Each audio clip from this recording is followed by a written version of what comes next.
Loveline is meant for an adult audience. Loveline may contain sexually oriented content. Listener discretion is advised. Loveline starts now.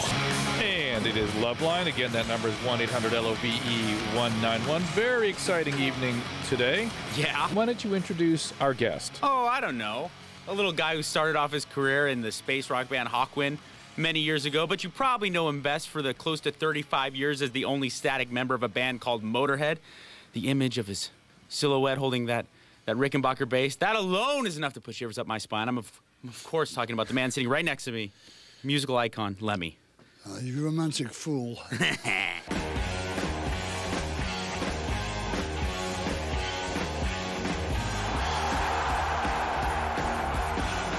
The man's the modern Jesus. Yeah. To be honest, he's fucking Jesus Christ.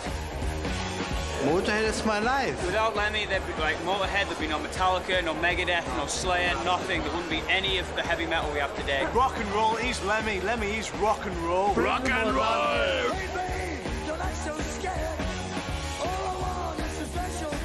If I hear Motörhead, I will bang the whole time.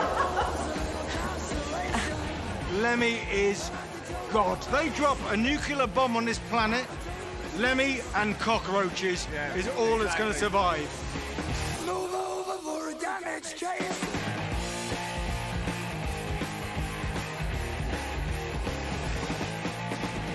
Hey, babe, wait a minute, stop. Hey everybody, it's Loveline. Lemmy from Motörhead in the house. Mike Catherwood paying homage. You know it. Current CD is called Motorizer. Came out last year as the 24th CD for Motörhead. Amazing. Yeah, it amazed me, all right. 35 years ago when you're getting the band started, do you think that you'd be 25 albums in? You don't think like that. You think 2 years, you know. I mean, you just want to play with a couple of guys, you know. That's all it is. And then it goes on and on. And on. Yeah. Is it true that over 2,000 women you've bedded? No, that was actually the magazine printed that. I said 1,000. Yeah, that's still pretty impressive. Not really. I've never been married, and I've been, you know, I'm 63. Yeah. Work it out. It's not many a year. I like how he thinks. Let's go to calls. Jason's calling from Canada. Lemmy, it's an honor to be talking to you, a true legend. Thank you. I had two quick questions for you. Basically, I'd like to know what are your musical influences today? And the other question is favorite place to play a gig? Well, I don't really mind wherever you play as long as they go hooray, you know. I think it's cool that you're still rocking today. Keep up the good work. Well, I will, because don't forget I'm not qualified to do anything else. The other question was, what are your musical... Influences, yeah. He anticipates that one. Your influences are the same, you know, when you're my age as when you were 20. The first things you hear that really knock you out stick with you, you know. You're never going to hear any music better than that. So it was Little Richard, the Beatles, Elvis, you know, all that good old stuff, you know. Where were you, Lemmy, when you heard that stuff? Well, the first time I saw the Beatles, they hadn't made a record yet. You saw them? I saw them at the Cavern in Liverpool, yeah. What was that like? It was magic, like they were magic, you know. Did you think, oh my God, this is going to be the greatest rock band of all time, or this? Yeah, is kind of. I great? did, because like we used to get these girls would come down. I lived in this holiday resort place in North Wales, and you get these girls from Liverpool who come down, and every year it was this singer called Billy Fury. They were all crazy about him, and then one year it all changed. It was this Beatles thing, you know. So we hitchhiked up to Liverpool and see what they were like, and they were monstrous. They were like perfect, you know. Everybody thinks the Stones were the hard men and the Beatles were the sissies, and it's really opposite. The Beatles were from Liverpool and the Stones were from the London suburbs, you know, going to art school and shit, you know. So it wasn't that way at all. And the Beatles I always thought were the best band in the world, you know. Well, you got the Beatles in Mono Box. I knew you were going to say that. Okay. Sure.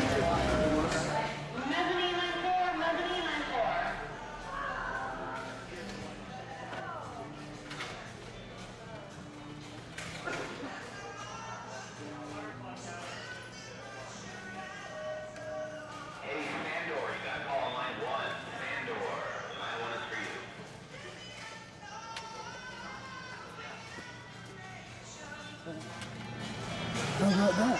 Did you find that? The owner gave you hers. You want it? Or go? Yeah, I'll come over right now.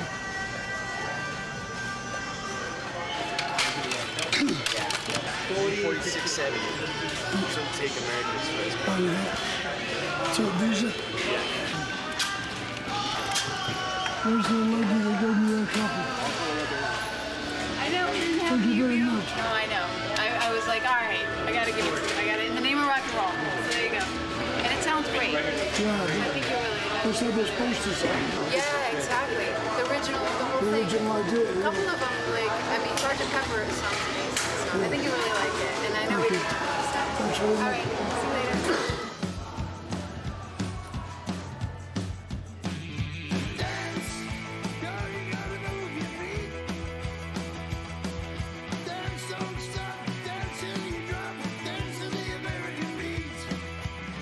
The Sunset Strip has seen a whole lot of different movements and genres and musical versions of the same thing, basically. You know, we had a bunch of different musical movements, and first of all, Motörhead is one of those bands that transcends movements. Like, it doesn't matter what's happening in the community and the rock culture, Motörhead is still hailed as being like king.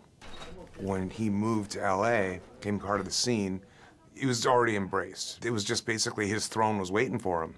Sound of speeding. 2 cameras, Mark. Action. Lem, someone I want you to meet. Hank Moody, the writer. Obviously, he's not from LA, but it's really interesting to see like how much of a staple Lemmy has become, especially in Hollywood. He's become a Los Angeles icon, you know. Cut. Ready? I don't know if he does fit in LA. LA's so fucked up, you know, but he doesn't really fit. I think Hollywood has to fit him. Now all we have to do now is do that another 147 times and we go. A lot of people are LA bashers, you know. It's like, especially people from up north in San Francisco, you know, that kind of thing. Oh, that's LA, La La Land, or whatever they call it. And, you know, it's just a land of, you know, pretentious people and all that kind of thing. There's a real weight to this town. There's a real history to it. I think it's got a lot more balls than a lot of big cities, frankly. Lemmy looks like an LA rocker to me. I mean, he's just got that thing about him. He's got the part that's combination biker, musician, or, you know, guy that works at the car wash. You know, he's got that old school LA look. He doesn't change it, and I don't think it was created, you know. And that's what the good part of LA is. It's the people that don't try to be. Yeah, I was in bands when I was a little kid, and then I kind of came to California to do that. I got out here, and this cat I knew wanted me to come to an acting class, so I went. And next thing you know, I was in some theater group, and I didn't know anything about it. I realized that I was making a little bit of money doing this acting, you know, and so I stuck with it, and started playing music. Points on that Monsters Ball? Yeah, yeah. I made $500,000 on Monsters Ball. When the movie came out, and then that's just up front there. And when the movie came out, it was successful. It made about, I don't know, $34, $35 million, and it made for $3 million, right? One day I'm sitting at the house, and my assistant comes in and says, "You just got a check in the mail." I looked at it. It's for a couple of $1 million. Yeah, I went and bought a case of Bud. Yeah, you know, another case. Yeah, right. Yeah, Metallica recorded 4 of our songs, and I got a check for like $100 grand. You know, that's pretty good too. I ain't up to the millions yet, but you know, I'm working my way up. That's pretty good. My first favourite was Buddy Holly, and then Little Richard, you know. Oh yeah. Well, those guys. Little Richard, such an outrageous voice. Oh yeah, yeah. The best vocal ever in rock and roll. I worked with him one time on a TV show. He was there, and he pulls up in an old Cadillac, and all these guys get out in suits and everything, you know, and he had a Hulk. Yeah, right. And he met my son. My son at the time was only like 3 or 4, you know. And little Richie goes, "Oh, hey, baby." And I told my kid, I go, "Hey, Willie." Excuse me. I said, "Hey, Willie, listen, it's okay to talk to this cat, but don't sit on his lap." Lemmy's like a fucking radioactive cowboy. Hard rock Johnny Cash. A biker. World War II chic. He's Black Bart meets Mad Max. He's Captain Hook. A little bit of cowboy, a little bit of metal, a little bit of rock and roll. He would be the perfect description of like my dream dude for sure. Lemmy's look is something that is probably a little bit cultivated from back in the 50s, and then added to that some of the sort of shit that he picked up along the way, you know, his bikers, punk rock, whatever. Although he's been around for a long time, so it's, you know, maybe he had some of the punk stuff they got from him.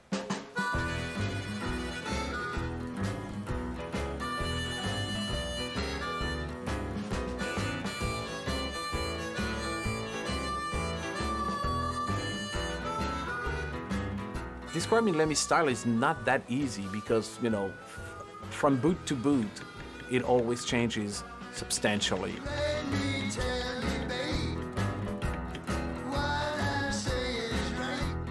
He's got a very distinctive and good aesthetic sense. He actually will bring me drawings of what he wants.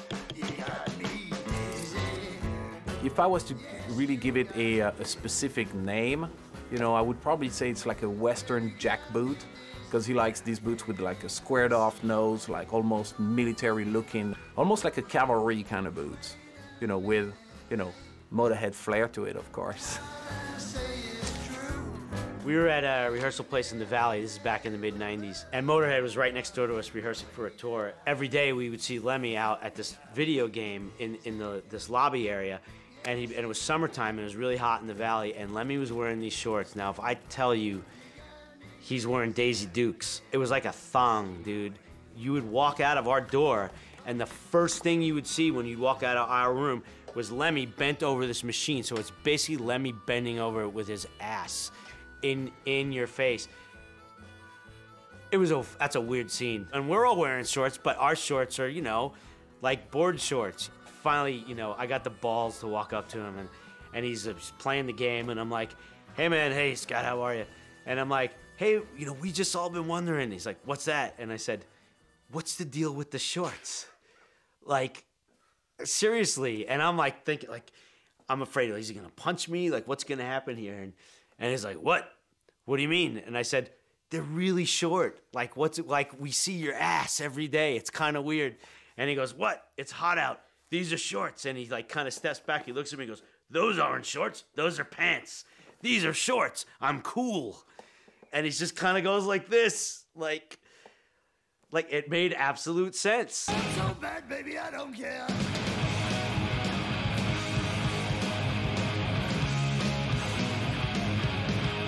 What anyone thinks, what anyone cares, it doesn't matter. He's just Lemmy. You either take him or you fucking don't. And he don't give a flying shit whether you do or not. There's no words. It's just, he's Lemmy. I mean, it's almost, it should be a verb. You know?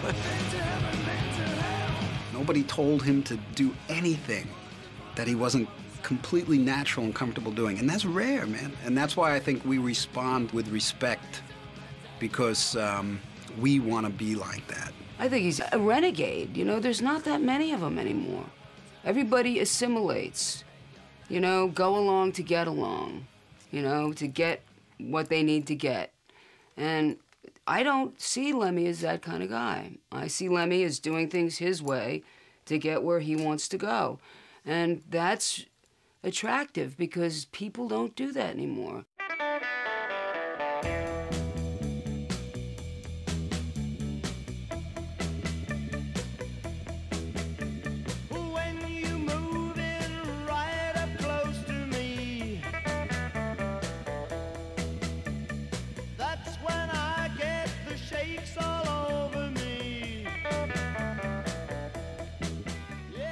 The thing I remember about Lemmy, which is, you know, nothing to do with music, is he was obsessed, I think he still is, with one-armed bandits.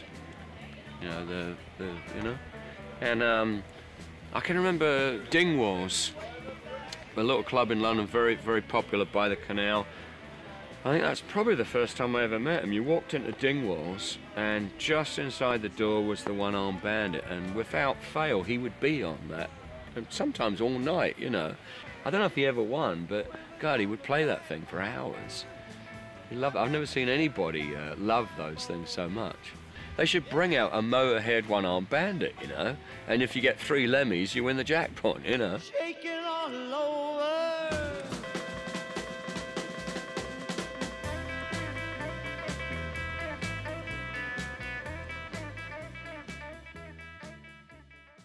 when it comes to rock and roll, you need something to believe in, you know? Like, integrity means everything. Musically, of course, when you go and you see a band and you know it's coming from the heart, it touches you even more because there's some sort of human connection. If you go up and see some robots just moving around the stage, you might as well go home and play a video game or something. But when someone's playing rock and roll from the heart and they really walk it like they talk it, you pay more attention because it makes you feel like a human being in a way. Like, to connect to someone doing something really honest or really true, it's important. And so, to me more than any other rock musician, I consider Lemmy a legend, you know. But to me, more than any other rock musician, he is the baddest motherfucker in the world. Mm-hmm.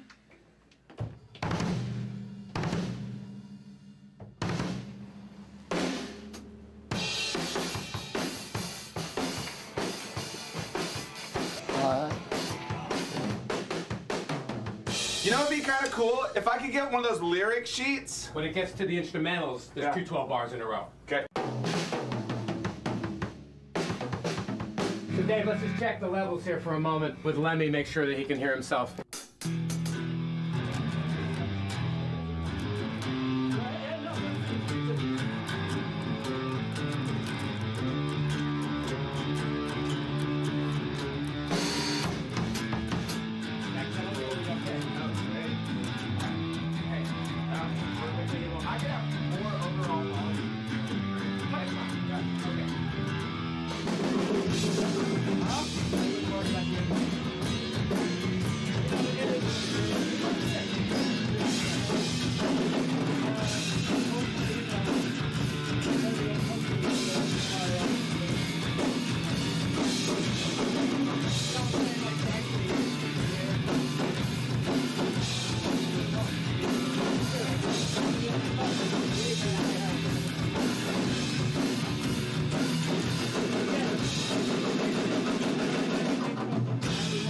That one little spot when it's on the double chorus, I can just...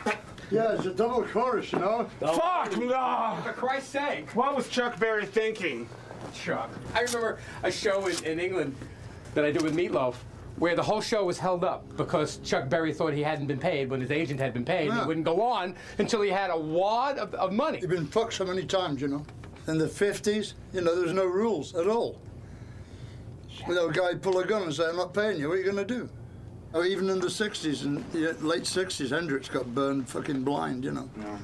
I mean, he never saw any of the money. I was fucking standing outside of LAX once getting ready to get on a plane. And this young black guy comes up to me and he says, hey, I read in an interview that the only person that you ever want to meet is Little Richard. And I'd always said that, like, I don't give a fuck about anyone else. It's Little Richard, you know? Yeah. I said, Little Richard. And he goes, yeah, he's my dad. I said, shut the fuck, really? And he goes, yeah. He goes, come here. And there's this limo parked out front. And he goes, and the window comes down like, and this fucking Little Richard is sitting right there. I'm like, oh my God. Yeah. And he goes, hey, Dad. Oh, shit. He goes, this guy was a nice. He's like, what? He said, this guy is a musician. And he goes, oh.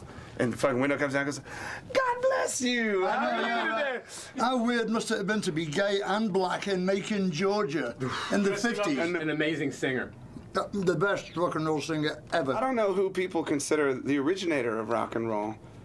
That's who I think is Little Richard, because nobody else had. Fuck, he was crazy. Him, you know? Elvis, and Jerry Lee Lewis. Jerry Lee Lewis. That's it. Too. Those three. Yeah.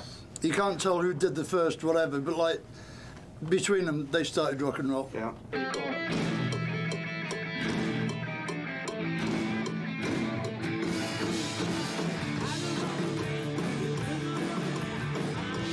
When you meet the originals, you realize, like, oh, they're, you know, of course they're fucking, of course they're troubadours or renegades. They're fucking freaks. Yeah, they've been renegades all their lives, you know. Yeah. They don't know how to do nothing else but be a renegade. Right. So that's where you got all of the music that was different than anything else, like Little Richard, fucking a gay black dude in Macon, Georgia in the 50s. What was he gonna do? There was nothing he could do but play rock and roll. Not gonna be a boxer, is he? Probably not. People say, don't you like Prince back in the 70s, you know, 80s? I said, no, I've seen Jimi Hendrix. Well, he comes on with scarves all over him with the Stratocaster, you know, are you kidding? I used to score for Mitch, I used to score dope for him. And I used to score acid for Hendrix. He was a very fair man, you know, I'd give him 10 trips and he'd give me 3 and take 7. Very generous. You know, but you had to take him then on the spotlight. He would take 7. Yeah. Well, see, the thing is with acid, see, they say it doesn't work 2 days in a row, but we found out if you double the dose, it does. It does.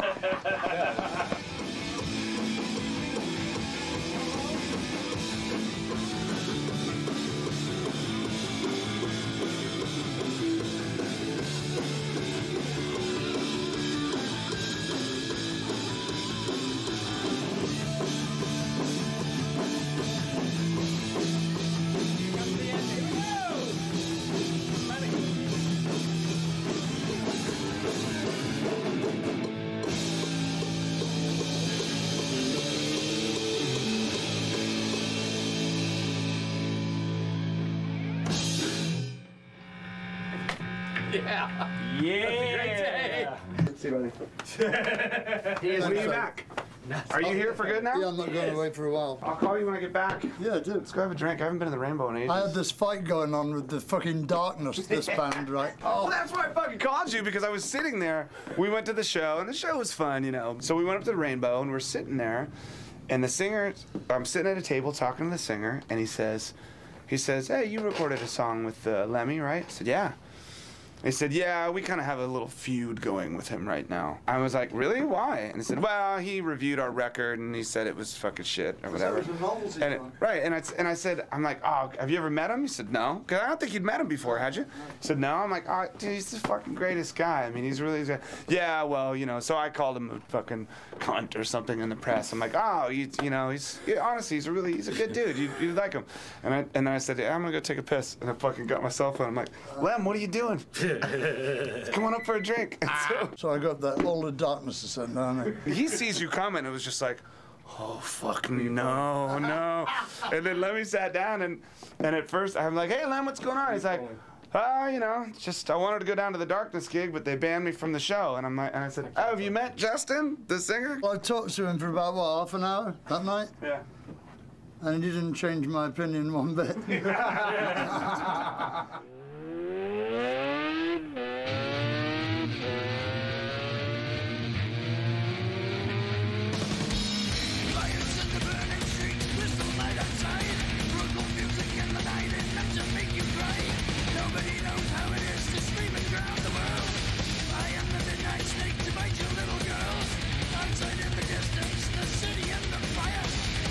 Well, Rainbow Barn Grill is the most famous restaurant bar where musicians and hanger-oners and groupies, it's sort of like the place to go hunt and the place to die at the same time. It's a rocker place. If you're a rock and roller, you come to the Rainbow. If you're not, don't come here.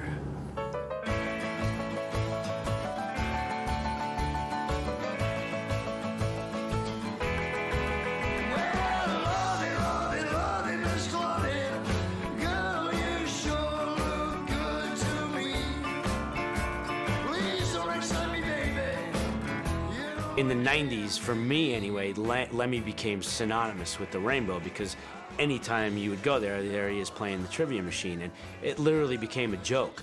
Like, let's go to the Rainbow and have a drink and say hi to Lemmy, like jokingly, and Lemmy's there. You get so many tourists that come in, especially in the summertime. You know, they write, is Lemmy hang here? Is Lemmy here? If he's not here, he's on tour.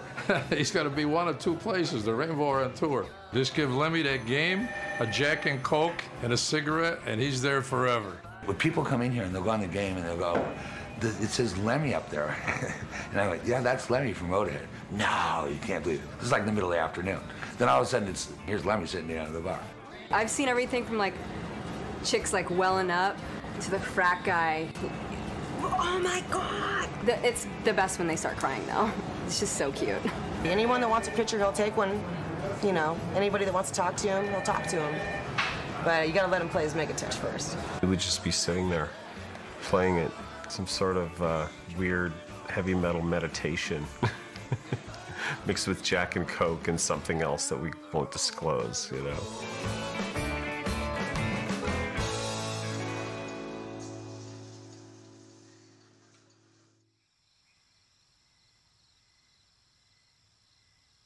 I was a house painter for about 3 weeks, working for this old gay guy called Mr. Brownsword. How's that? It's true too. Mr. fucking Brownsword. It doesn't come any better than that. Monty Python couldn't do better than that. Luckily, he fancied my mate, not me, so I got to paint the upstairs while he was attacking Colin downstairs, you know. It's funny as shit. I worked at the riding stables in the summer. I worked on the fair in the summer when the fair came round. What else did I do? I worked in a factory for a while, but that was fucking terrible. I grew my hair till they fired me. We had the beach and the sea and the horses, you know, so it was great. I had a pretty good childhood, you know, I ain't complaining. Said they fucking ruined it and put the school in there, you know. I'd heard before that Lemmy went to school here, but I'd heard a load of rumours about it first, and then I went and checked on the internet and found out it was true. I heard Lemmy got expelled from this school. And for what reason? Apparently he was playing his guitar down the tannoy, but I'm not sure if that's true or not. I don't even know if he wanted to be a rock star or anything. I think it just came naturally, because that's how he seems. He just seems like pure rock. If you like to gamble, I tell you I'm your man. You win some, lose some, it's all the same to me. The ace of spades, the ace of spades, the ace of spades, the ace of spades.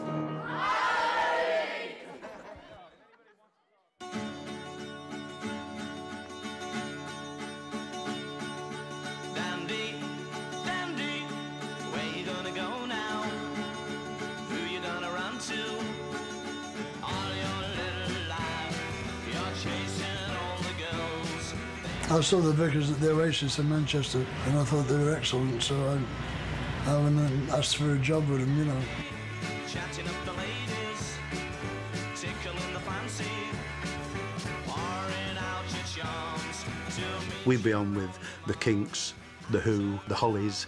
We played at South Pier, Blackpool with the Who, and all the audience were chanting, "We want the Vickers," and Roger Daltrey didn't like that. They were a damn good band, and compare very favorably with any of the bands that I had who were, you know, bigger hits, like the Who and the Kinks and Manfred Mann and all those people. At the time, they were about as big in the north as the Kinks were here in the south, like, you know.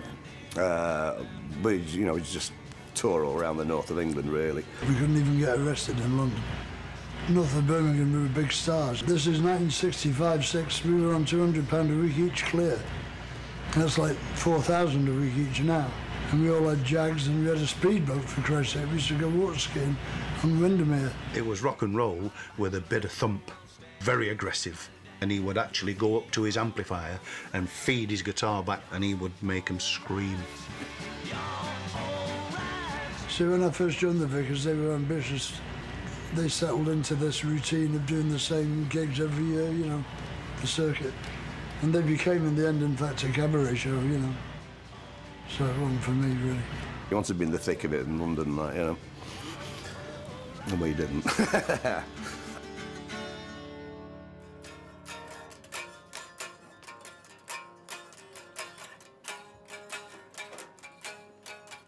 What I really like, you know, about the Lemmy mythology is that he used to be a roadie for Jimi Hendrix, too, which scores a lot of points in my book, man. He would rather play an instrument than carry it.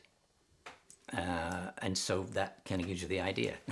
I think just as a resume piece, you know, defining, you know, what is a rocker, you know, I mean, to his core, you know, the kind of guy said, if I can't be in the band, I'll carry their equipment. He hung out with musicians, and he just did it continually until people let him play.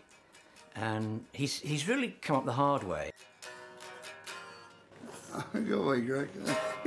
He said one of the most amazing one-liners I've ever heard in my life to me, and he explained it. He said, "I remember before there was rock and roll."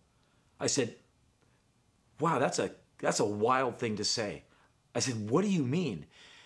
And I'm not going to try and imitate his voice. He said, "I remember when there's only Rosemary Clooney records." He goes, "I remember before there was rock and roll. There was just like your mom's records." He said, and I think I'm paraphrasing. He said, I think he said something like, "Then we heard Elvis and we never turned back." He said, "We heard rock and roll and we said, that's us." In the 60s, how I got albums, I had to go down, and singles too, I had to go down to the electrical appliance shop, and he would order it for me from whatever company, you know. And this is purely as he wasn't licensed to do it or nothing, he's just a friendly basis, you know. And he'd order them for me, and like 3 weeks later they'd come back, you know. Buddy Holly record called Wishing, and a Buddy Holly record called Learning the Game. Eddie Cochran, 2 3 Steps to Heaven, I was to order that, and something else. These kids, without knowing it, when they listen to Motörhead, they're getting Johnny Cash, they're getting Chuck Berry, they're getting Eddie Cochran. It was the same thing with the original punk rock guys. They were very influenced by that music. A lot of times the fans don't know that, but when they're listening to Ace of Spades, they're listening to Eddie Cochran. That's Lem's influence.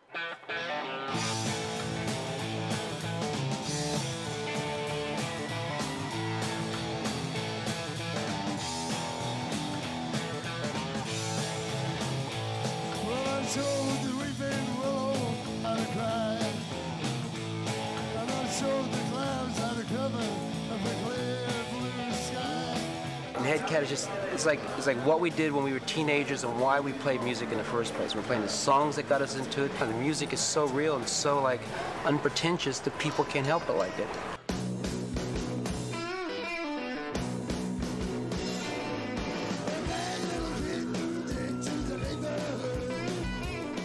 The genesis of Headcat was someone wanted me to do one track for an Elvis tribute record. I know Lem loves Elvis and Johnny Ramone, so I thought what would be cooler to get John and Lem on the same record. So we went in and we did the song. John went home, and we had all the studio time left because we did it so quickly. It was just for fun, you know. We all knew all the same songs by heart, so we said we should do an album, you know. So we did.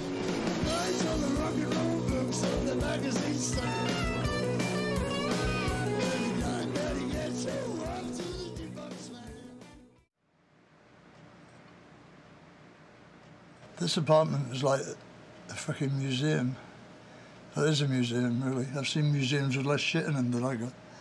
It's one of those things, you know, this was like available and it was near the Rainbow, you know, which was the only point of reference in LA I had, you know, because all I've ever done is come stay at the Park Sunset, wherever it was, and come up to the Rainbow, you know, which is what we used to do. There you go, he's pretty cool, isn't he, really?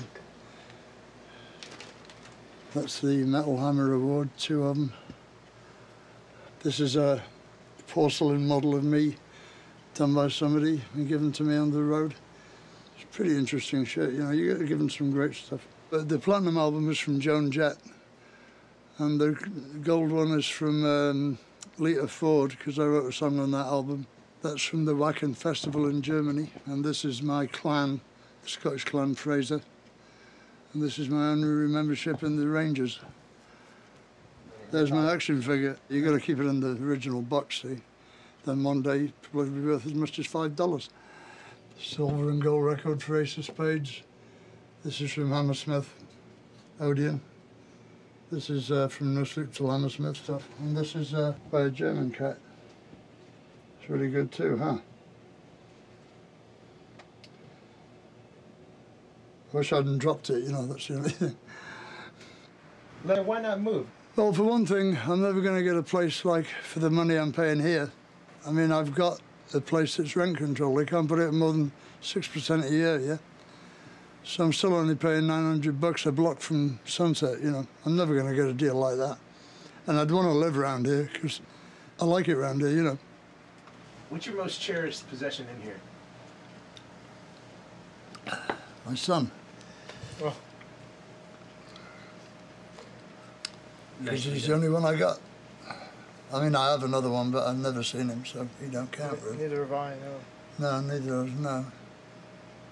Well, his mother went and found him 2 years ago. She said he's like 5 foot tall, it's just like me. And he's a computer fucking programmer or something. Really? Does he So work? she said, you know, she's a social worker, right? And she's put on a bit of weight, so she wears these like paisley smock things, you know what I mean? Like, and she said he put his head in his hand when she told him she was his mother. She says he hadn't got the heart to tell him who his father was. Pull him out on the balcony with a fucking pistol, you know what I mean? Well, you can't win them all, can you? Where'd you put them? Yeah, but I mean, I don't know, I just like stuff. I've always liked stuff. Stuff is what hangs, you know. In your life, you get stuff. Then you lose some stuff and you keep some stuff.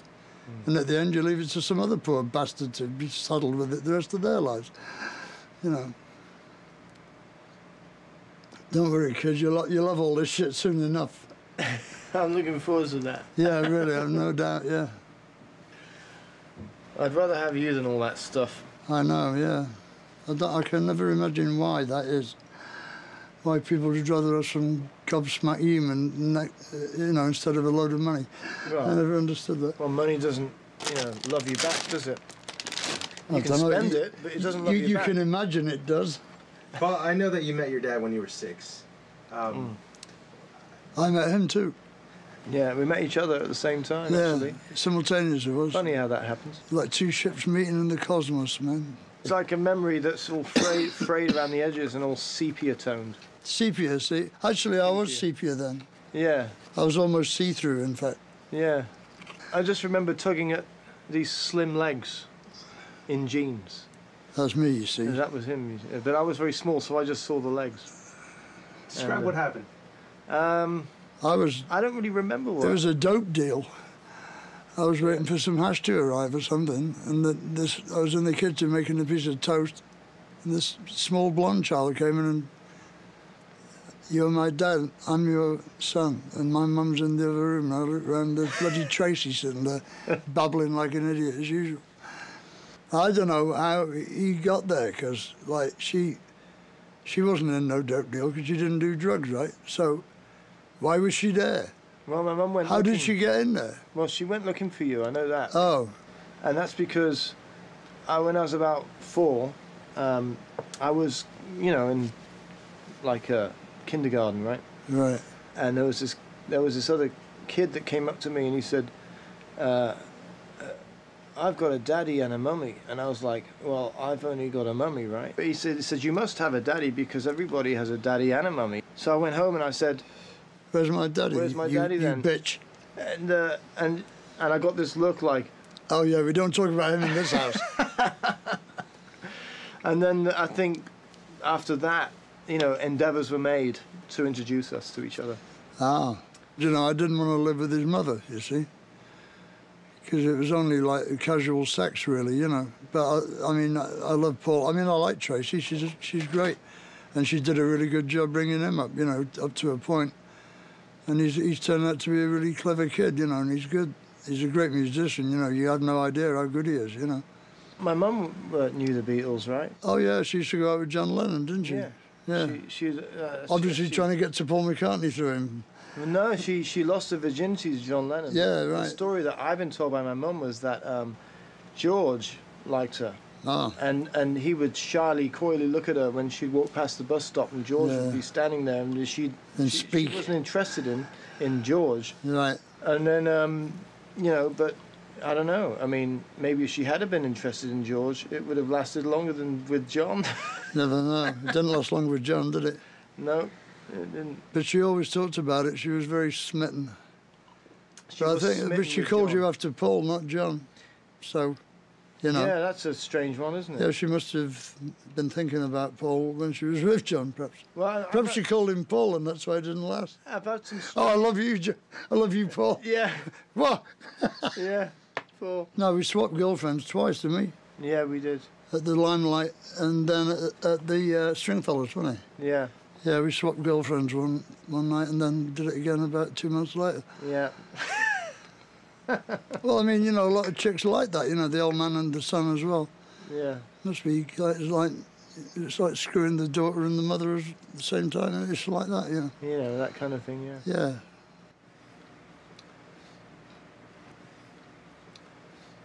Doesn't it ever feel too cluttered for you? Yeah, all the time. What do you think? What are you doing? Shooting my trash can? Fuck off, man. You better not put that in the Where's the fucking trash can? Huh? Where's the trash can? There. Shooting the table. He was shooting the table. I didn't see that. I was looking at that. At what? I don't know, whatever that is. You could offload some. It's a fucking Domino's bargain list.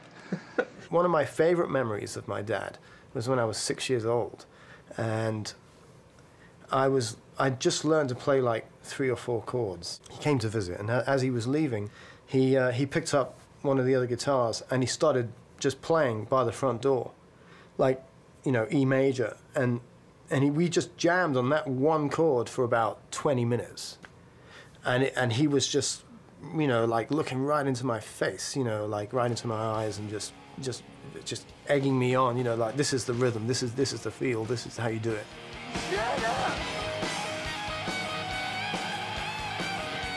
Probably the 3rd time I'd ever seen him, or something like that, and so that was a major event in my life. The nicest thing he ever said to me was very recently when he said to you, and you asked him what is the most precious thing in this room, and he said, you know, my son. And I was kind of blown away by that. I wasn't expecting that response. You know, I mean, you know, I wasn't thinking he would say that, but you know, that was like amazing. It was wonderful. Thank you. This is my son, Paul. Hey, not bad for an only child.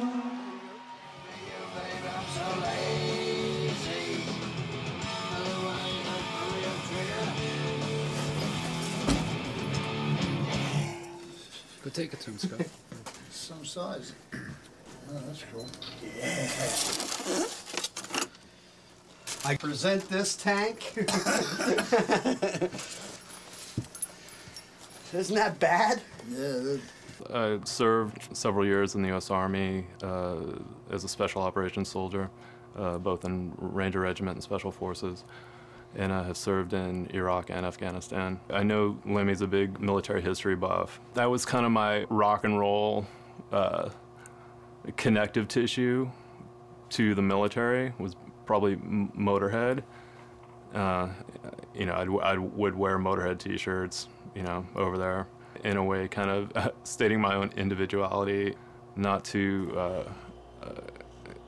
glorify war or say, yeah, war's really cool or whatever. It is what it is. It's a function of the human condition. But Motörhead it's good go-to-war music. As most people might know, he's a World War I and World War II historian. 1916 was their first Grammy nomination record that was about World War I. And he's a collector in I would say just war memorabilia in general. I remember watching a BBC documentary with him, and he's over here showing me this airplane, that Messerschmitt or something. I'm trying to remember what it was, and he's going, that's wrong. I go, Lem, it's a documentary. They must have researched this shit. Brings out 3 different books to show me that plane wasn't even built then.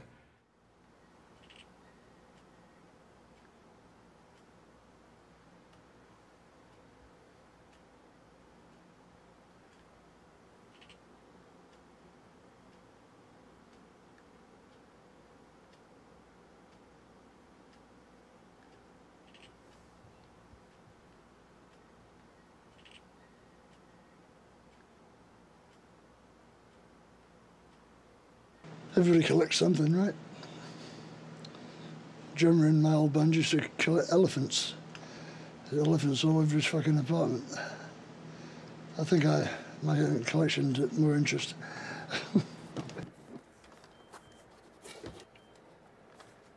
First off, a Damascus sword. See the blade? That's Damascus steel. Silver Fluffer first model dagger.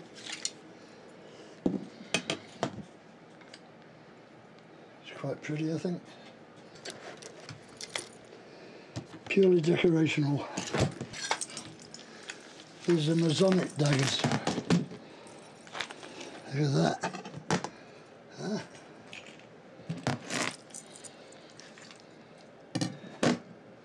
It's a nice piece too. This is from Toledo, not Ohio. Look at this freaking thing. Whoa. was that? British. That's British. I think it's from the First War, though. And this is a German bayonet.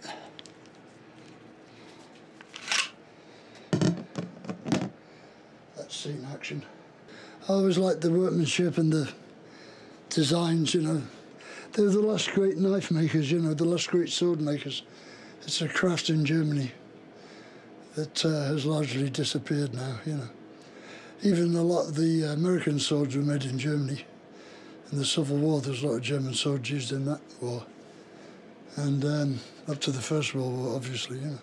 I got Argentinian stuff, I got Yugoslav, I got Croat, Slovakian. And how long has it taken you to mass this collection that you have? Is it years and years, right? 19 years, yeah. When I came over to the States, I had nothing, you know. So there we are, come on.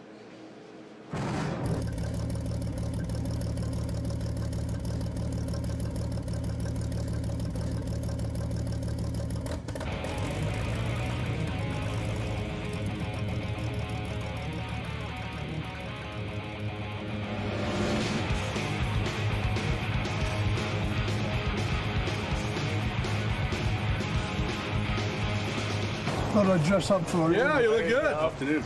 See you up too. Good to meet you. I'm Jim. Scott, nice to meet you. Steve, how you doing? Hey. We put all that. You check it out. MP40s, a G43, K98. That's a 251-9. Chassis of a 222, isn't it? 251. 251. There's the head, sir. What was the chassis? A 38T. 38T, Right. check chassis. Yeah. Check one. Right. Skoda. Right. So. Did you have to restore it? Yeah, it's got the it's got an original engine in it. There you go. Over there on that side.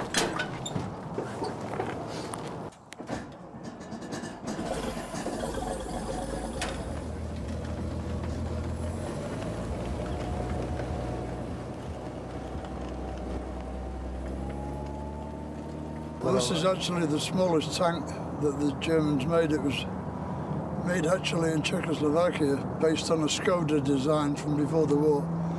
And this was called a Hetzer, 38T chassis. It was a tank killer. This is a big gun for the tank this size. This is 75mm armor-piercing gun, you know. This would stop anything, more or less. They buried this tank in the ground, right? So all would be visible would be this, here, right? Just the gun and the top of the tank, you know. So they just sit there and wait for you to come along and just kill you. Wars are the most interesting times. It shows the best and the worst in people. A war, you know, you get to find out who your real friends are. Ask any of those boys coming back from Iraq, you know. Anybody who's watching this film and thinks that you're a Nazi, what do you want to say to them?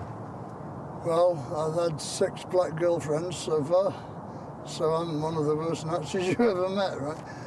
Imagine going to Nuremberg and introducing my girlfriend to the Fuhrer, you know, like, yeah, I don't think so. I just dress how I like to dress, you know. I don't ask anybody else to do it, you know. It's a free country, supposedly. I've often said if the Israeli army had the best uniforms, I'd collect them, but they don't, you know. So there you go, you know, I can't help it. It's ridiculous to think that I could be in. I'm about as far from it as you could get. Fire!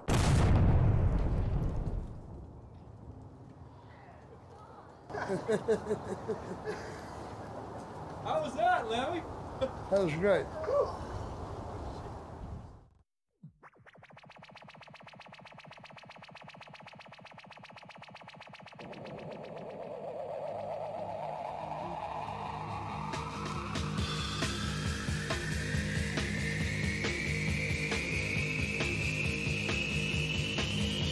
Hawkwind, I think we're really ahead of the time.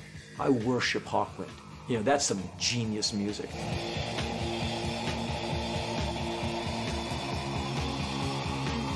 They were kind of like a prog rock group that punks were allowed to like.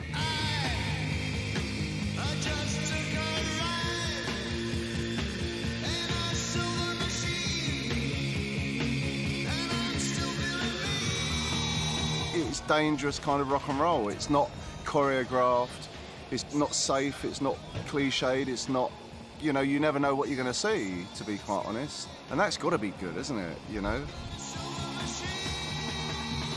We're a space rock band, so, I mean, a lot of the music we play was around science fiction stories, which we'd sort of interpret and put into music, so we're a pretty heavy rock band with nice flowing electronics. People thought we were some sort of hippie fucking flower people. It fucking wasn't true, man. We were like a black nightmare, man. We used to lock the doors so people couldn't get out.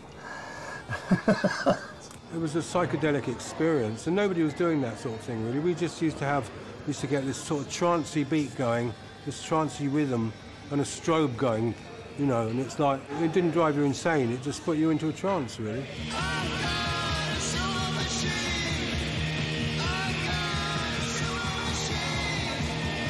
It's quite odd as New Order. The driving sound that Hawkwind had, the very pulsy, percussive keyboard sounds, you know, we would actually listen to that and try and emulate it, you know, in songs like Temptation and Everything's Gone Green. We actually did try and rip off Hawkwind.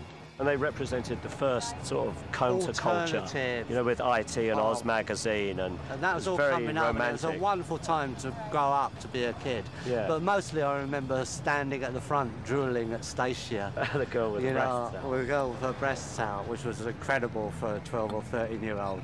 You know what I mean? It was like our education. We were a bunch of misfits, basically. It was like a family, you know, it was like a family. And we had a huge following, you know, because we do any gig, and we do a gig in London, it would be like a drug dealer's convention. Dick Mick and Lemmy were sort of always into a lot of speed and grumpy. Dick Mick was always grumpy because they'd been up for a few days, and we get picked up in our van and he'd be all grumpy, and Lemmy would be all surly and get him slammed at all and sit down, you know. We were in the States touring, and we were in Niles, Michigan, on the way to Detroit.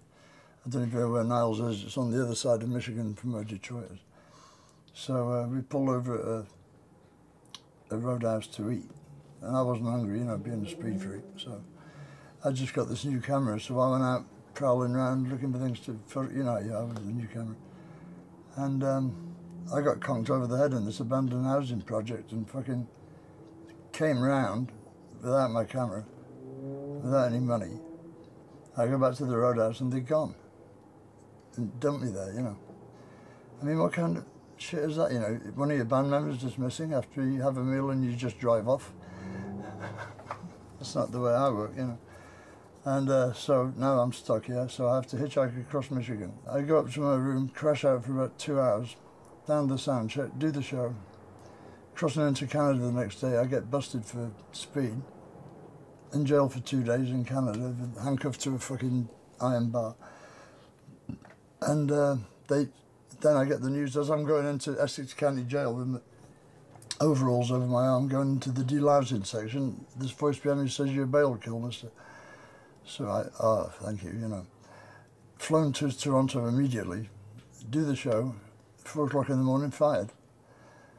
Apparently they only got me out of jail because my replacement couldn't make it in time. I found Lemmy in certain ways quite hard to work with, because we were in a band where everybody was taking different drugs. So you had this sort of disparity between people of where they were and, you know, what sort of wavelength they were on. You know, I was into sort of psychedelics myself, and pot and mushrooms and peyote and all that sort of thing, pretty calm stuff, you know. And I think Lemmy was more into amphetamines. He used to hang the band up because he was never on time to leave in the morning, when we had to get up and catch a flight somewhere, and we'll all be downstairs waiting to go, and Christ, you know, where is he? You know, I'll have to go upstairs, and he'd be still in bed, you know, you'd shake, come on, Lemmy, for Christ's sake. And it did cause a lot of stress within the band. All of us, you know, all of us got pissed off over it. When, you know, just one or two, we did get pissed off over it. And then he got busted at the border, sort of thing, which seemed to, seemingly, when you're on tour with all the stress factors, like the last straw, you know what I mean? And it was decided, the majority, you know, the band said, no, enough's enough, and that was it. When I arrived at the gig, and I said, you know, where the fuck's Lemmy? And they said, this other guy, Paul Rudolph, was taking his place, that they'd sacked Lemmy, and I mean, I was devastated, but I'm the type of person who, I keep a lot inside, So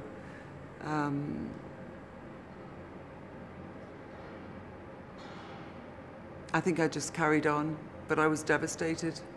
It was quite a sad thing, actually. Very sad. I mean, he was very upset over it.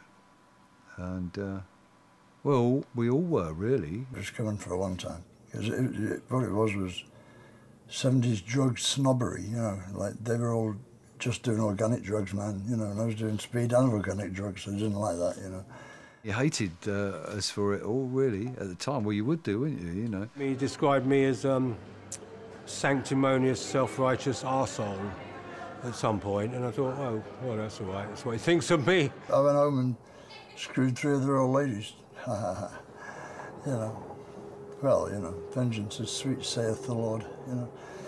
And I must admit, I was banging one of them already before we left. But it was a great time.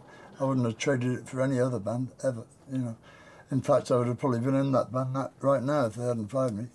But they are. And it was quite good for him, because look where he is now, so...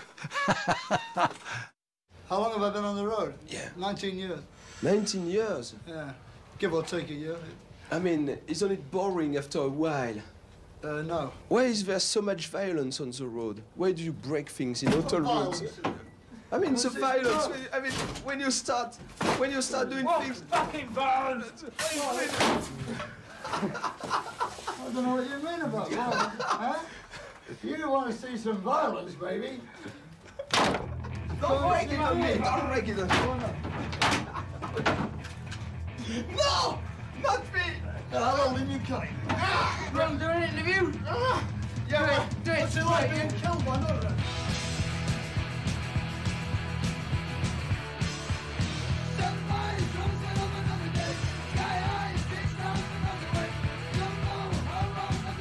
Lemmy was at the beginning of heavy metal, you know, maybe even pre-Black Sabbath. If they'd said to me, who would you say was the original metal band? That's, you know, not me. I mean, it was, I tossed between Lemmy and Black Sabbath, but I would say Lemmy and Motörhead. They took elements of what existed as heavy metal, mixed it with punk, and created this frantic, intense, powerful music form that, you know, went on to define heavy metal as we know it. It was just brash, in your face. It was like getting socked by an overhand right. You know, it was like Mike Tyson in his prime. I remember you turned the radio on and it was like really, really rancid disco, bad boy band pop music, you know, the Osmonds, stuff like that. And you'd go and see a Motörhead show and it was completely different. Silver-tongued devil, demon ledge. I know just what I'm doing. I like a little innocent bitch. You know, I could not believe that there was a guy singing like that on a record and people were digging it. It's like, whoa. When one of the headlines we had, the worst band in the world, you know, but it was in big letters. Well, I mean, it was fucking great. You know, because I didn't give a fuck. Well, you kind of care to a point, but, you know, but the kids were turning up, you know. I want to see the worst band in the world, you know. They must be great. Motörhead was speed music and 3 people on speed. Consistency of energy could be contributed to that, and our slim figures. I think everybody just tried to be that heavy. After that, nobody's achieved it. We fancied ourselves, Guns N' Roses did, like, if we could ever be even close to as heavy as Motörhead, we'd be successful. Back when I was young, in like late 70s, early 80s, we were very punk rock, you know, and I had my little shelf of my old rock records I bought as a kid, Steve Miller, Aerosmith, Led Zeppelin, all these bands I used to go see. And then punk rock happened. Then I saw The Clash and the Ramones, and my life was changing, and all of a sudden that's the old in with the new. And you'd see someone with long hair, like, well, he's a hippie, I can't listen to that music because Johnny Rotten says that.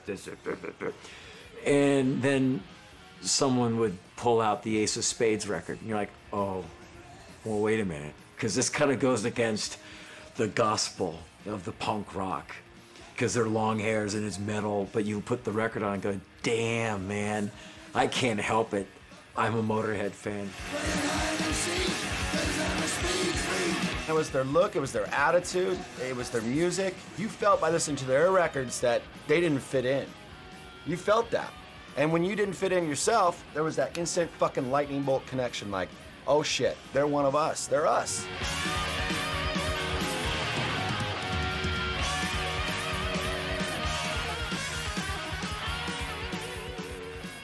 I think, personally, that this tour is the antidote to Simon Cowell and all the evil shit music that he's purveying. And if there's one man on this tour that embodies the spirit of rock and roll more than Lemmy, show him to me. Ladies and gentlemen, the great man himself, Lemmy!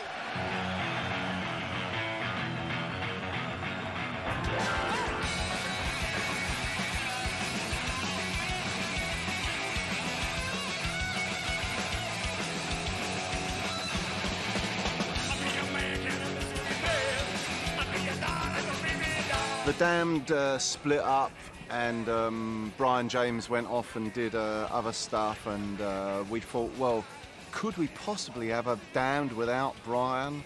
We thought, no, we need someone who can really play bass. So we asked Lemmy, and he instantly said yes, he would do some gigs with us. As a laugh, me and Scabies said, yeah, let's see if he'll play SOS by ABBA. And, you know, so, we thought there's no way in the world. We just did it as a joke. And then we said, yeah, I'll give that a go. And he played it. He played a whole bunch of Damn songs, and we did one of his, one Motörhead song, and we fucking ruined it. Yeah, he wasn't pleased about that. He said, I learned all your fucking shitty songs and you ruined my one. One fucking song, you bunch of cunts. The great man himself. Killed by Death. Metropolis. Overkill. I don't believe a word. Some people might be like, killed by death, that's stupid. I'm like, no, you're stupid. Lemmy is an amazing lyricist, powerful lyricist, smart, sharp. The first lyrics are just so twisted, just straight in your face. Don't talk to me, I don't believe a word. But that's the way I like it. Maybe I don't want to live forever. I mean, who can say it better? You know, I mean, that is one of the most prolific lines. You win some, you lose some, it's all the same to me. I kind of live by that. Fuck Keith Richards. Fuck all those dudes that fucking, you know, that survived the 60s and are fucking flying around on Learjets and, you know, living up their gunslinger reputation as they, you know, fuck supermodels in the most expensive hotel in Paris. It's like, you know what Lemmy's doing? Lemmy's probably drinking Jack and Cokes and writing another record. 2, 3, 4.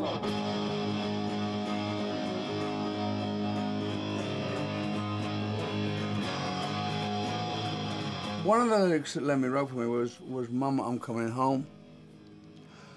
And it's really a haunting feeling because it's like when I give someone who doesn't know what the situation with my wife and I it really is, it's kind of spooky when somebody writes a lyric and you sing that lyric and you go, fuck, you know, it's so close to home, you know.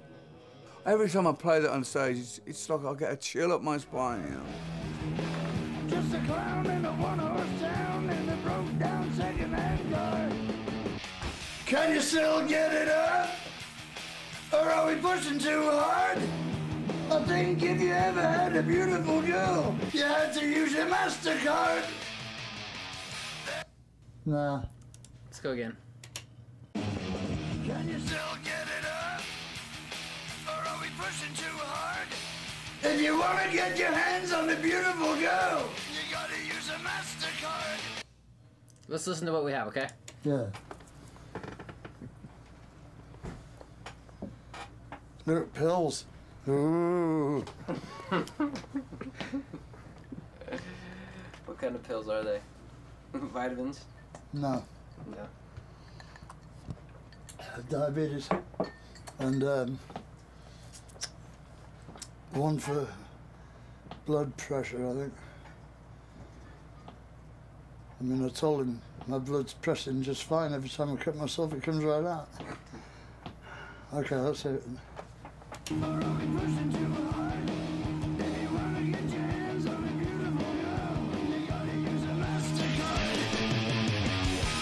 no excuse but bullshit, so don't try to beat me none.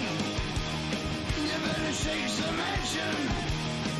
Bring it on, bring it on. We were sitting around talking, and he asked me about a quad injury. I had torn my quad like maybe a year before that, and he just out of nowhere said, you know, when you tore your quad, did you think that was it?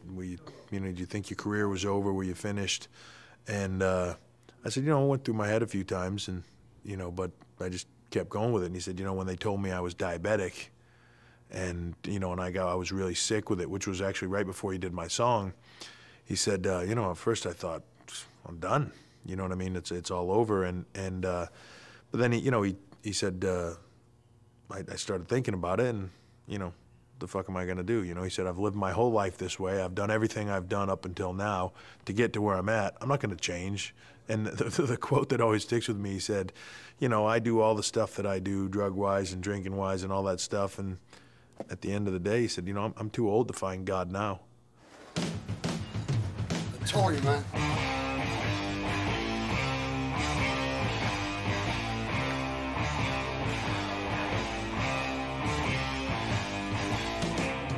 He wanted us to do a couple of songs with him in the studio.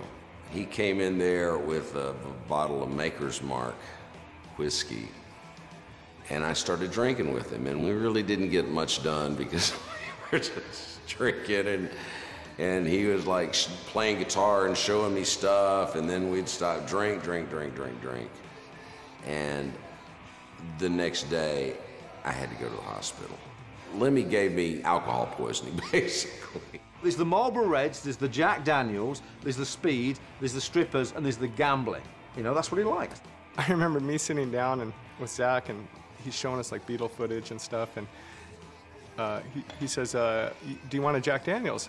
And me and Zach, oh, far out, you know. So I remember this. He takes out a fifth of Jack Daniels and cracks the seal, and then hands it to me, and then so I take a swig off it and hand it to Zach, and Zach takes a swig of it, and then he goes to hand it back to Lemmy, and Lemmy is opening another fifth for me and opening another fifth for him. Like, it was like having a beer with the guy. He wanted us to drink the whole fifth, just like, you know, we're drinking a beer. We're like, holy shit, no.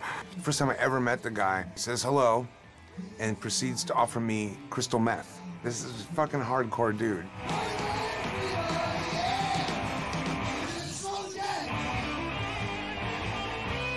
I will say this, I've never, ever seen Lemmy incapacitated by booze or anything. I have not seen him fall off the stage. I haven't seen him say stupid things. I haven't seen his life crumble because of it. It would be pretty scary. Have Lemmy completely sober and on you, man. By the law of average, he should have been dead. Like, I mean, we all used to hit it really hard, but he's just, I don't know, he's made of fucking iron. I don't know what the fuck. No, I don't really want to advertise all that. I don't want kids to take any drugs because of me. You know, I don't really want them to stay off drugs because of me either, but I don't want to advertise the lifestyle that killed a lot of my friends. Okay? Here's another question for Lemmy. Jose.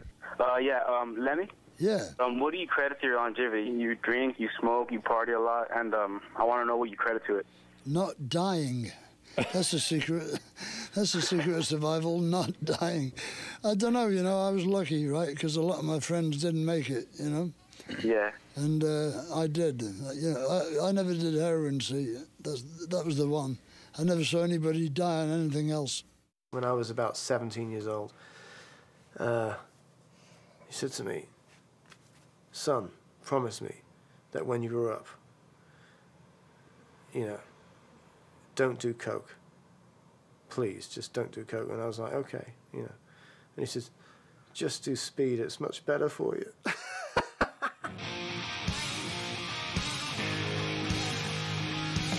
When you think back on it, Motörhead was the original thrash band.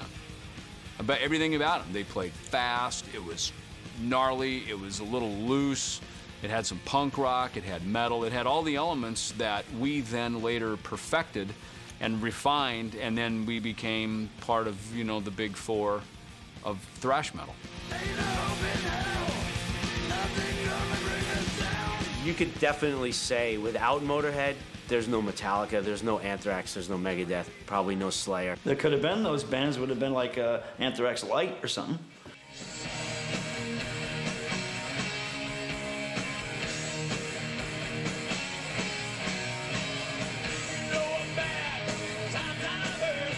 I mean, it influenced me big time as a bass player, big time, because of the levels of distortion, the speed of it all, like the power of it all, and the relentlessness of it. I can't even begin to say how much of an influence Motörhead have been on us. I mean, and it's like, you know, on a bunch of different levels. I'll give you a list of things that were lifted from Lemmy. Musical level. Singing style, you know, lyric phrasing, you know, the simplicity, the rhyming scheme of it all. Attitude. Trying to be as cool as Lemmy. Motivation, perseverance, the look. I mean, his facial hair in the early days for me was certainly all about that. I mean, the bullet belt, come on. Lemmy, to me, is not just an inspiration, but I think he's kind of like the okay sign, you know? It's okay to go this far. It's okay to do this. And it's like he's kicked the door open for a lot of bands that were feeling like they wanted more. I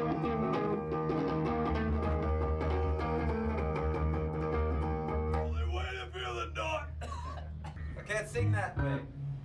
Like the opposite. I gotta sing down here. You like it low? Yeah. You take the high mic and I'll take the low mic.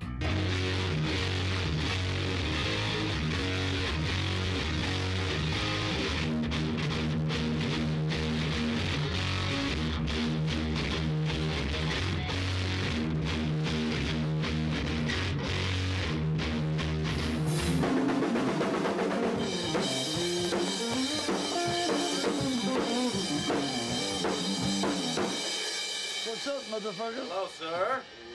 Great to see you, brother. Good to see you too.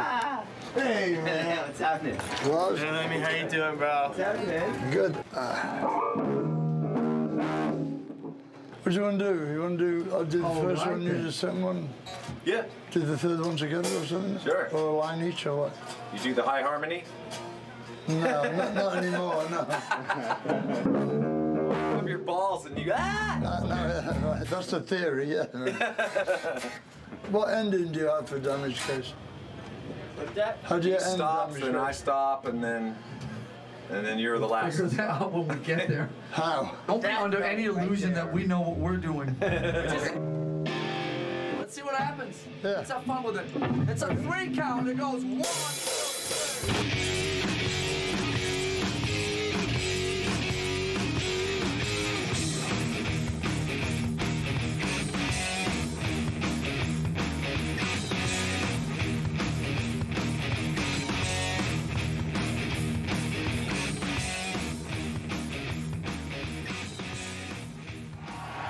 Isn't it time to go home yet? I didn't think so. You can see there's an extra amp up on stage here. We have the distinct pleasure of inviting on stage with us one of our all-time idols, and I know the reason that Lars is so into music, right? He followed him around, pestered him forever. I think he even threw up on him, something like that. Lars is the biggest Motörhead fan on the planet, all right? And here is the godfather of heavy metal. From Motörhead, the one and only Lemmy Kilmister!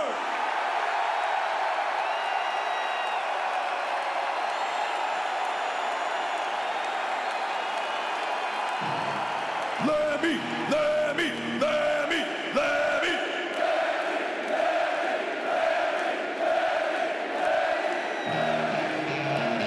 All right.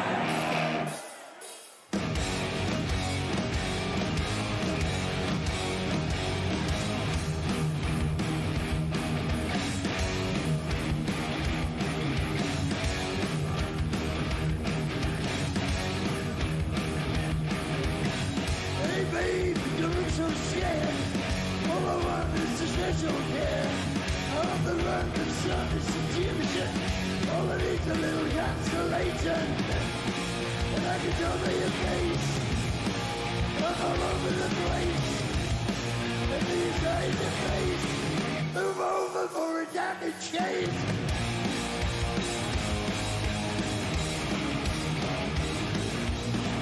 Hey babe, don't act so scared.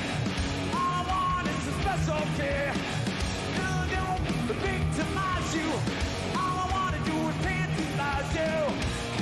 And I can tell by your face, I'm all over the place. I'm a total disgrace. Move over for a damage case.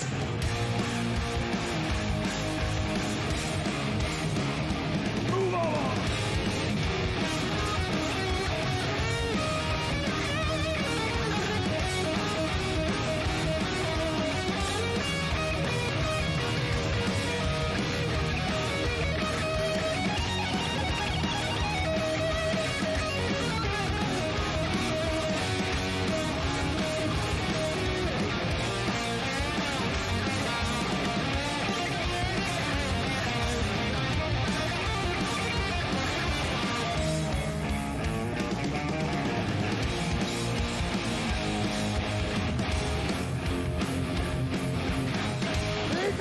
No chance to wait.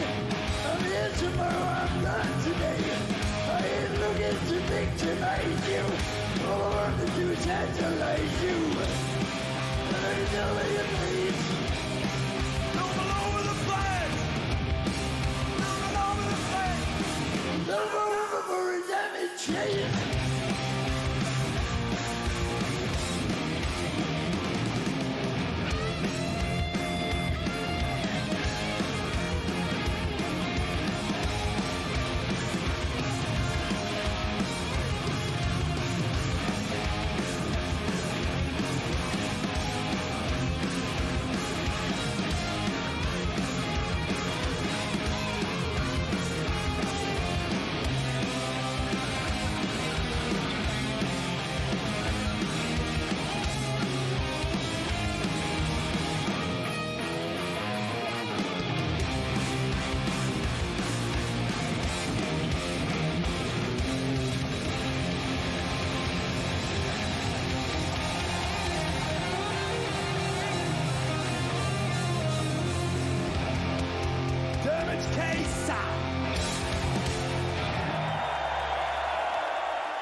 Stacy, you dropped your pom-pom in the water. I'll get it for you. I'll come with you. Me too. But wait a minute. We don't want to get our sweaters all wet. Better take them off.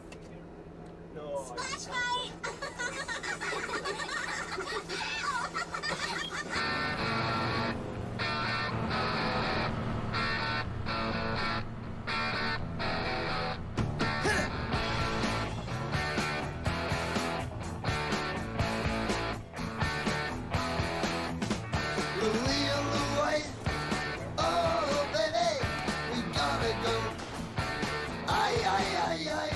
At one point, I hadn't seen Lemmy and the Boys for a decade or whatever, and I wound up doing a show with them, and, well, surprise, surprise, same dudes were on the crew as when I toured with them back in the early 80s, and here it is, the 90s, and they're like, hey, D, how you doing? I'm like, holy crap, you know, but this is Lemmy. It was just like a big family kind of thing, without getting too cliche. We rely on each other. We love each other, we hate each other, we love to hate each other. We've done a tour, we've gone home, come back. The first time you see them again, everybody's like, oh, you know, it just feels tight. It's not that band crew thing with this lot, it's just friends.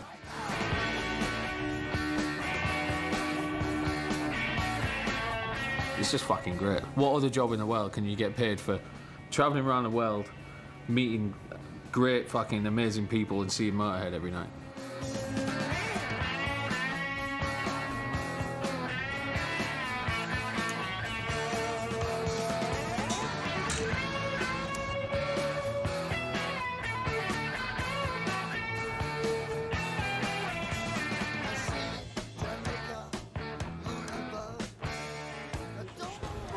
Happy birthday to you. Happy birthday to you. Portuguese. Happy birthday, dear Roger. Happy birthday to you. Eat your cake. Oh, the little fucker. Yeah, you're older now. What I've seen in rock and roll bands that I've been in, you know, the money comes into play and then the attitudes change. You fucking want to act like a rock star. Motörhead doesn't do that. Motörhead isn't in that. You know, Motörhead's in it for the music. Motörhead's in it for the fans.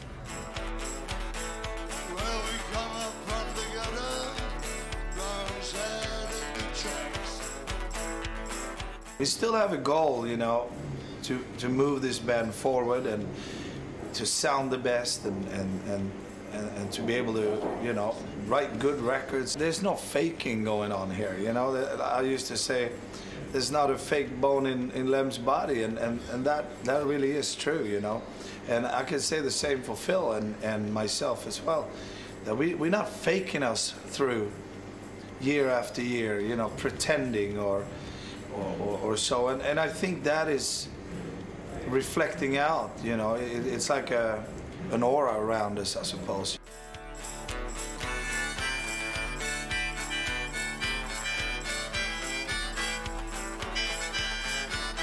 We've had quite a few people tell us that our music got them through particularly low times in their lives, you know. It does something to us when we play, you know. For some reason, it's great. I don't know what it is we do, the magic thing, but it gives you a good feeling, and I guess it's the same for the fans, like. Love the vibrato.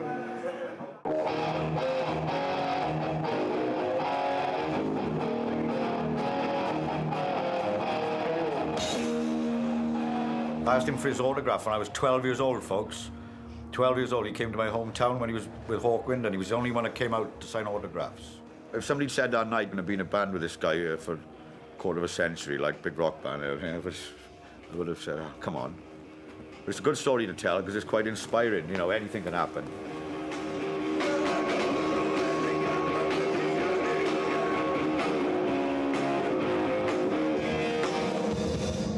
Fucking microphone. What's the point? Listen to it. Didn't you know that was doing that all afternoon? I mean, there's nobody tested the mic before. I've done a few gigs with Motörhead and gone to sound check with them. It's so fucking loud. You really can't do much. So, you know, there's a lot of yelling going on. 1, 2, 3. That's perfect, just a bit more. An ear doctor would probably be amazed at just how well Lemmy can hear, considering the abuse he gives his ears. There's one thing about Lemmy, he'll always hear you if you offer him a drink, even if you walk up behind him.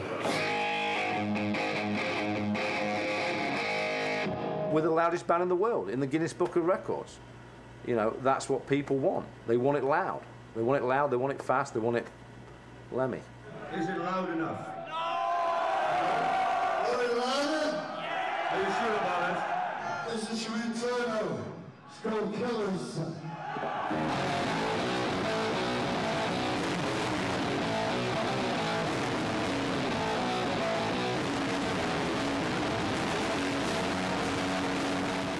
I remember when we went in to record Power, Corruption and Lies in Britannia Row in Islington in London, and the people that had been in before us hadn't, you know, you're supposed to level the desk. When you leave, you take the strip off and you level the desk, put it back to how it was. And they hadn't done it, presumably because it was late when they finished. And I said, well, the rotten fuckers. I said, who was it? And he went, oh, it's Motörhead. I was like, oh, fucking great. So we put my bass through his channels on the desk, and it sounded shit.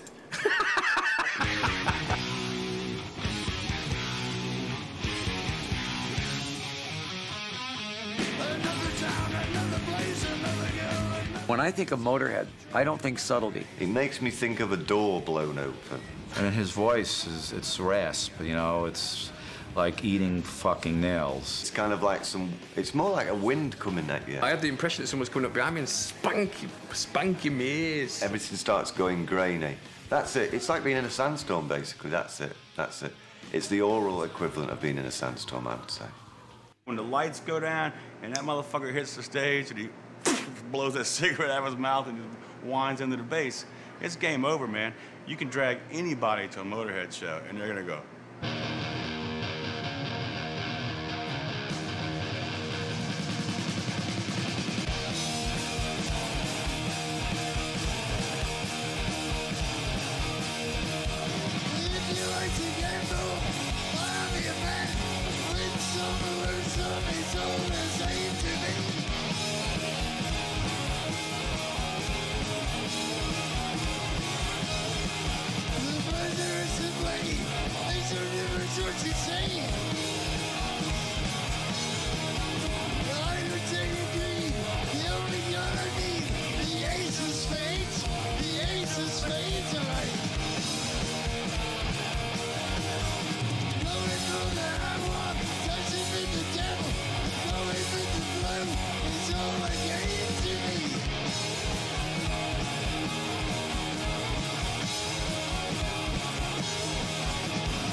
Thank you kindly.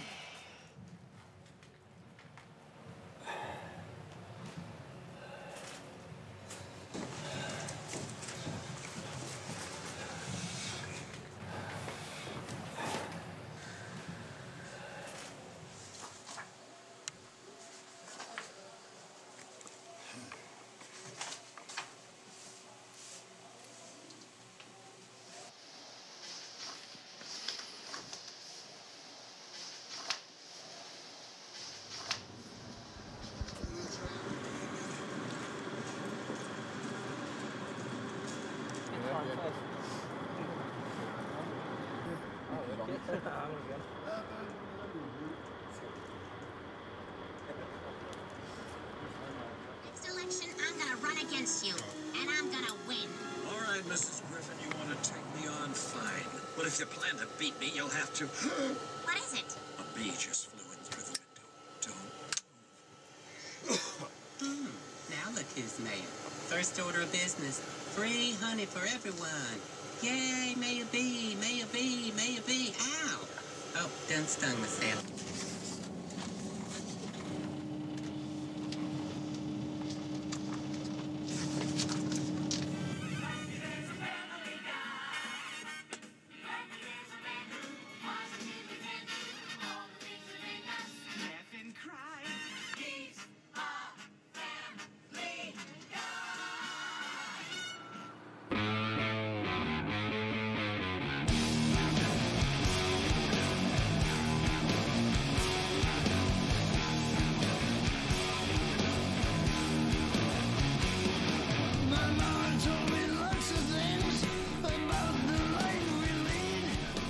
Everything about Lemmy's playing sets him apart from other bass players, and for that matter, any other musicians, now that I think about it. I think the biggest thing is the Rickenbacker and the Marshalls. That's a sound that I don't think I've ever heard anybody create on bass. And he plays it a lot like some heavy metal guitar players play. He doesn't play guitar on bass, but it almost sounds like guitar. Well, the basic difference is that most bass players sound like this. Whereas I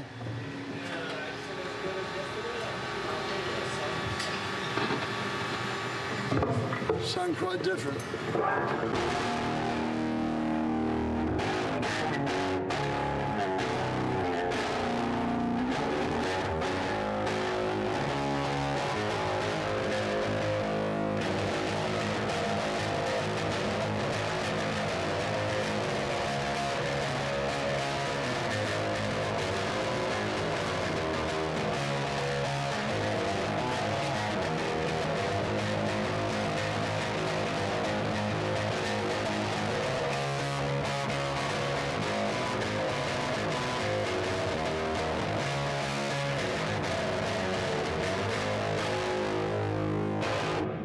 Like that.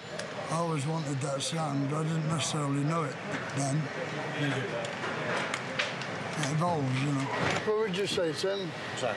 How would you say my bass playing encompasses my personal personality and my outlook on life generally in the modern 21st century already? Well, I think the phrase hammer and tongs comes to mind. Really? Yeah. Not a hammer, an anvil.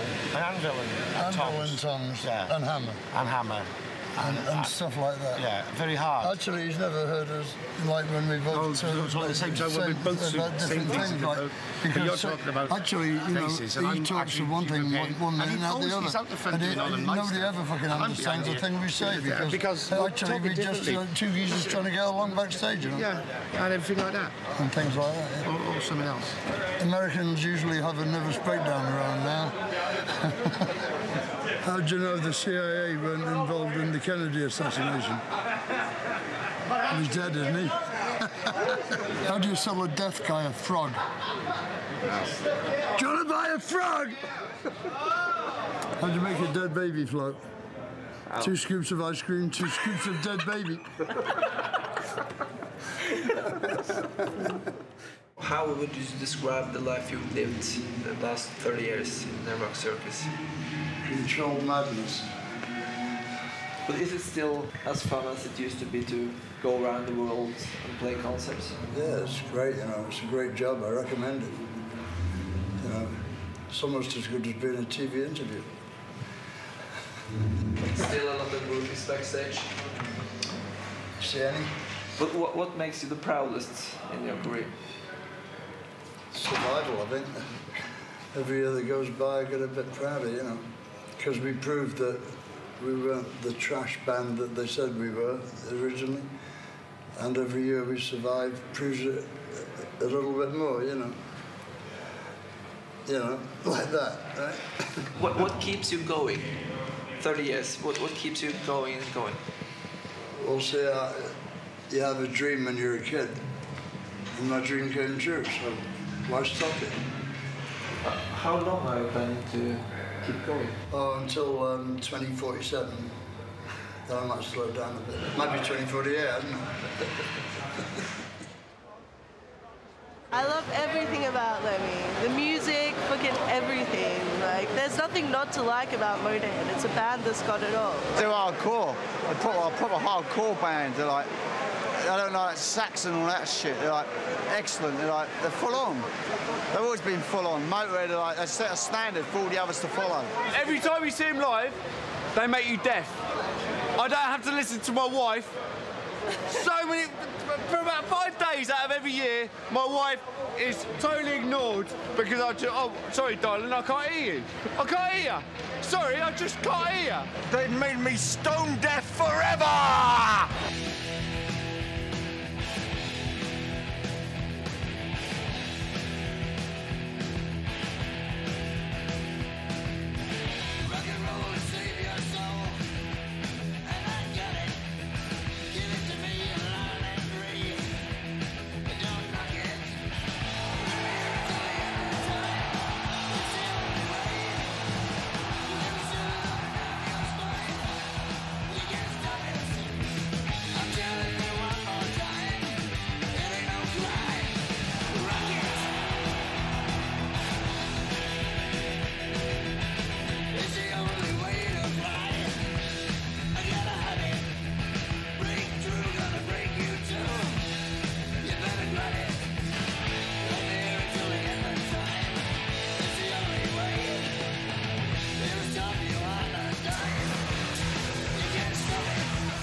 That's all right. It's the biggest thing that's ever happened to me. It's huge. I love that guy. And he's so much nicer than I thought he would be. Why's that? No, he's really humble. I thought it would be like, yeah, I don't give a shit. But when I said, your music really means something to me, and he looks at me and says, thank you. That, yeah, it really means something to me.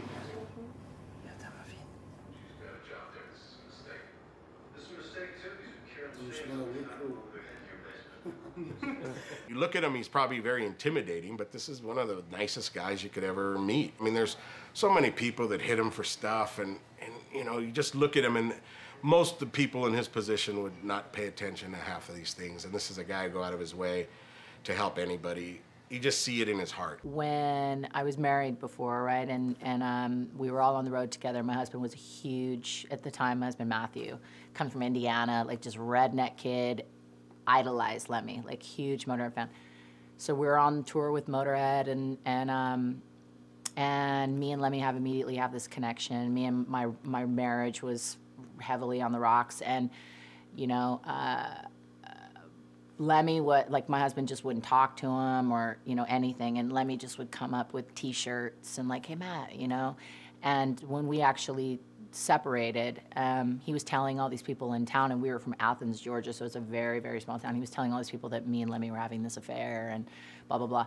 So he, and 8 months later, he died. So, but when I was going through all of his things, his mother gave me all these things to go through. I found a letter from Lemmy, and like, he had written him a letter saying, you know, I know at one point you really liked my band, and like, you know, just so that you know, for the record, you know, Corey and I are really good friends. There's mutual love and respect there.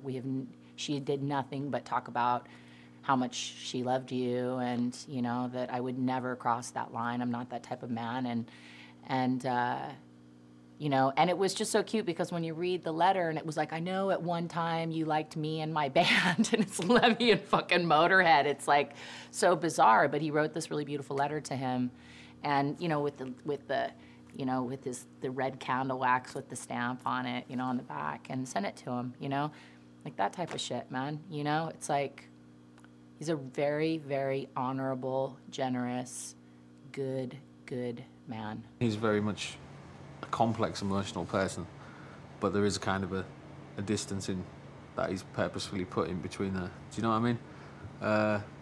And I think a lot of that is because, well, from what he tells me, is from his youth, and how he's always had to look out for himself, and he's realised that 90% of the time the only person he can depend on is himself. Can you tell me about the people who have been most important in your life? Well, my mother, obviously, because she brought me up on her own, you know, and my granny for filling in during the day. I mean, they were really important, and they really dictated my outlook on things, you know, because being brought up by two women is different from having the big, heavy husband guy in the house, you know. So I never got the, like, let's go out and kill some small furry animals, son, you know, like, I never had that shit going on, you know. I just never missed a father because I never had one, you know, so I didn't care. He was just a miserable little dickhead with glasses, and all he ever did for me was walk out on me. I think I understand women a lot better than some guys do. Because women want the same things as guys do, they just don't want them for as long. Guys want the quick fuck in the alley all their lives, you know, whereas girls get tired of that pretty quick. You know, they want security, and security means you have to give up everything that might be a risk to their security, you know, which is why I'm not married. My dad once went out with a woman that he really fell in love with when he was very young. I mean, he must have been about 17. And this girl died of a heroin overdose. And, you know, my dad is anti-heroin. I mean, he will not have anything to do with someone who's on smack. But this girl, and I think it's because of this girl, you know, because he really loved this girl. And he found her in the bathtub, you know. He found her dead in the tub. And I think that as I can recall, he sat in an armchair for like 3 days. you know, he hasn't been able to really feel the same way about any other woman since that woman. And that might be a part of why he is the way he is. I don't miss her anymore, you know, it's been a long time, 73. That's a long enough time. I can't even, you know, some of the time you can't even picture her face, but I can picture Susie, you know, she was all right. But, it's, you know, she died young and left a beautiful corpse, you know, and like when they do that, it's easier to think that they were the one. She probably wasn't, you know, because she was a mouthy little bitch, you know, as well, you know, but she was great, you know, at the same time. I mean, for a woman to be really interesting, she's got to be something of a bitch, surely, you know. If somebody's going yes all the time, yeah, that's no fucking good, is it? You want somebody to give you a run for your money, don't you? No relationship can survive a guy or a girl being in a rock band unless the other partner is also in a rock band. And even then it's difficult. Because you're away 7 months of the year, you know. Nobody's going to stand for that. Either they want to go with you, which doesn't work, or they sit at home and have affairs, or if they sit at home and take care of the kids, they build enough resentment because they think you're having a whale of a time on the road, you know. It can't work. It's one of those things you have to make up your mind between rock and roll or your beloved one, and since sex only lasts for, what, half an hour at the very top, rock and roll set lasts for an hour and a half, you know, so I think we got that one sorted out. Do you ever stop filming? Huh?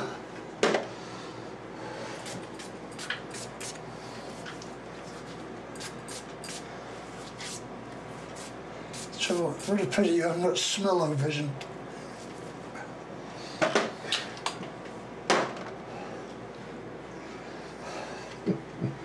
Yeah.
I just can imagine the party, the party everybody's going to celebrate his life someday is just going to be like a head of state. I think he'll be sorely missed throughout the world when he goes.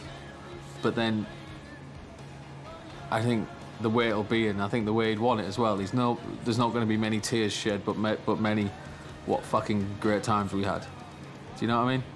It's going to be one of those. It's going to be a sad day, but also a day where everybody's going to get together and talk about the great fucking times that they had with that man and his music. I don't know how old he is, and I don't care. He could be 100 years old. The fact that he's up there still doing it is absolute inspiration for us. We got nothing to complain about and everything to look forward to.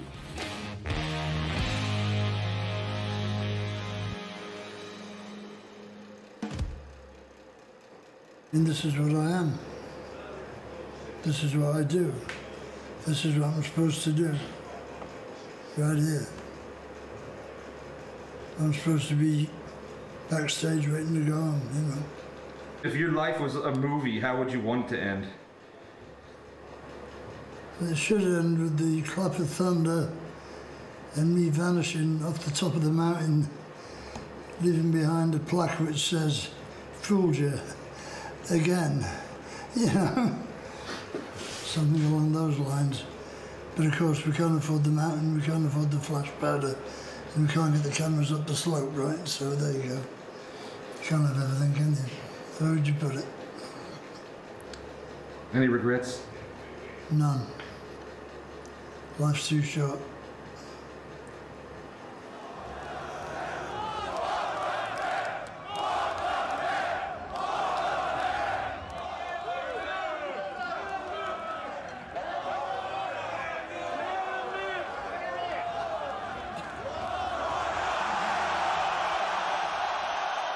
I would like to say that you're one of the best fucking crowds we ever played for. Thank you. Don't forget us. We are Motörhead. And we play rock and roll.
Rock and rolling with the name don't make you fuck.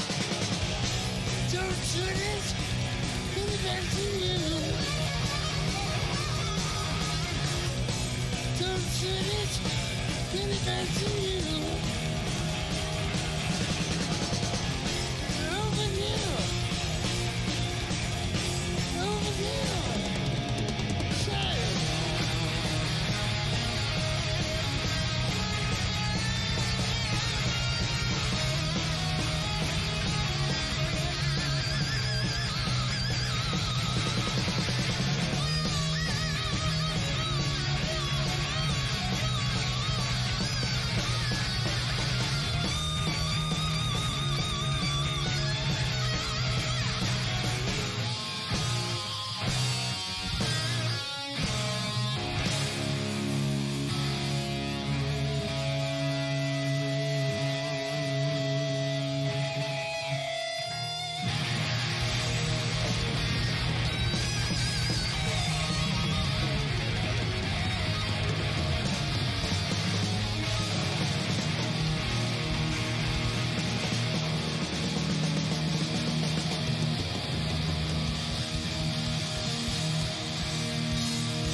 All for one, and all for another fucking year. That was a good one this year. Right. Nice one. Almost too good. Right. Fuck off back to your dressing room. It was alright, the show, wasn't it? Yeah. Yeah, Friday, wasn't it? Bugger off, Greg. Yeah, give it a rest. Not in the elevator, give it a break. Give it a rest. Hi! Alright, go away. Oh, fuck off with the cameras, boy. Ah, there they are. Have I worn you down, Russ? What's the matter with you, pal? What, a mouthful of broken teeth or what? Cheers, guys. Cheers, man. Good to see you again.